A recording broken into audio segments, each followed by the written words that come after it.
ಕಿತ್ತೂರಿನಿಂದ ನರಗುಂದಕ್ಕೆ ತೆರಳುವ ಮಾರ್ಗದ ಬಸವನಕಟ್ಟೆ ಸೇತುವೆಯ ಕೆಳಭಾಗದಲ್ಲಿರುವ ಕಸದ ತೊಟ್ಟಿಯಲ್ಲಿ ನವಜಾತ ಗಂಡು ಶಿಶುವನ್ನ ಎಸೆದು ತಾಯಿ ಪರಾರಿಯಾಗಿರುವ ಘಟನೆ ಬೆಳಕಿಗೆ ಬಂದಿದೆ.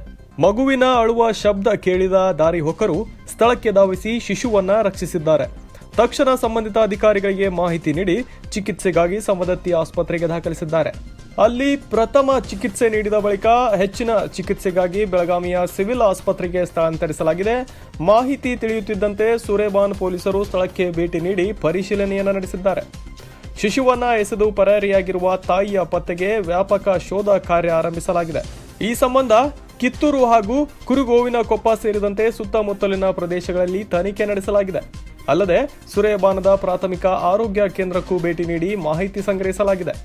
ಈ ಕುರಿತು ಸುರೇಬಾನ್ ಪೊಲೀಸ್ ಠಾಣೆಯಲ್ಲಿ ಪ್ರಕರಣ ದಾಖಲಾಗಿದೆ. Bureau report, Shreya news Kannada, Kittur.